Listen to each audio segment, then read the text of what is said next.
মাত্র ৯০ দিনের ব্যবধানেই অর্থাৎ ৩ মাসের ব্যবধানেই ইউটার্ন নিলেন Bangladesh bank governor doctor Ahsan H Mansur.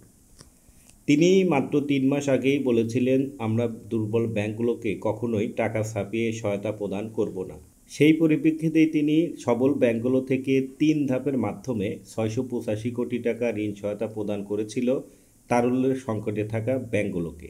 চাহিদার তুলনায় এই সহায়তা অত্যন্ত নগণ্য হওয়ায় ব্যাংকগুলো তবুও গ্রাহকের চাহিদামর্থের অর্থের যোগান দিতে ব্যর্থ হওয়ায় গত বৃহস্পতিবার Bangladesh bank governor doctor Ahsan H Mansur তার দেওয়া প্রতিশ্রুতি ভঙ্গ করে ২২,৫০০ কোটি টাকা ছাপিয়ে এই দুর্বল ব্যাংকগুলোকে তারল্য সহায়তা প্রদান করছে। টাকা ছাপিয়ে সহায়তা প্রদান করার পর ডক্টর আহসান এইচ তার বক্তব্যে বলেছিলেন, আগামী রোববার থেকেই এই দুর্বল ব্যাংকগুলোর গ্রাহকরা তাদের প্রয়োজন মোতাবেক অর্থ যে কোনো শাখা থেকেই উত্তোলন করতে পারবে। কিন্তু বাস্তবিক অর্থে এই সমস্ত ব্যাংকের গ্রাহকরা তাদের প্রয়োজন মতো অর্থ উত্তোলন করতে পারছে না। পূর্বের ন্যায় তারা ৫ থেকে সর্বোচ্চ ১০,০০০ টাকা উত্তোলন করতে পারছে এবং কোনো কোনো শাখায় গিয়ে তারা টাকা উত্তোলন করতে পারছে না। এই নতুন করে ২২,৫০০ কোটি টাকা সহায়তা প্রদান করার পরেও এই সমস্ত দুর্বল ব্যাংকের গ্রাহকরা তাদের প্রয়োজন মতো অর্থ উত্তোলন করতে পারছে না। ব্যাংকের বর্তমান এই অবস্থা দেখে গ্রাহকরা অত্যন্ত হতাশাগ্রস্ত হয়ে পড়েছে। কারণ তাদের একটি ইচ্ছা ছিল, এই সমস্ত দুর্বল ব্যাংকগুলোকে যদি প্রয়োজন মতো তারল্য সহায়তা প্রদান করা হয় তাহলে তাদের গ্রাহকের চাহিদা মতো অর্থাৎ প্রয়োজন মতো অর্থ যোগান দিতে পারবে। কিন্তু বাস্তবিক অর্থে সেই চিত্র কিন্তু সম্পূর্ণই ভিন্ন।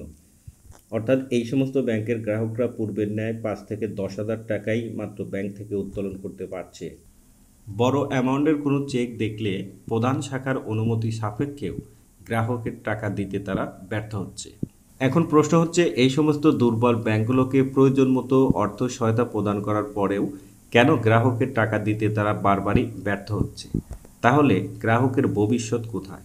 বা গ্রাহক কোন আশায় আশান্বিত হয়ে এই সমস্ত ব্যাংকে লেনদেন কন্টিনিউ করবে? কারণ বারবার সহায়তা পাওয়ার পরেও, বিশেষ করে এই সর্বশেষ ২২,৫০০ কোটি টাকা সহায়তা পাওয়ার পরেও এই সমস্ত ব্যাংক যেহেতু গ্রাহকের অর্থের যোগান দিতে ব্যর্থ হচ্ছে, তাহলে কি পরিমাণ অর্থ তাদেরকে প্রদান করলে গ্রাহকের চাহিদা মতো অর্থের যোগান দিতে পারবে, সেটাই হচ্ছে ভুক্তভোগী গ্রাহকের মূল বক্তব্য। দর্শক, এই দুর্বল ব্যাংকগুলো বাস্তবিক অর্থে কোন দিকে মন নিতে যাচ্ছে সেটা বলাটা খুবই মুশকিল। কারণ ৩ মাস আগে বাংলাদেশ ব্যাংক গভর্নর বলেছিলেন যে এই সমস্ত ব্যাংকগুলোকে তারা কখনোই টাকা ছাপিয়ে সহায়তা প্রদান করবে না।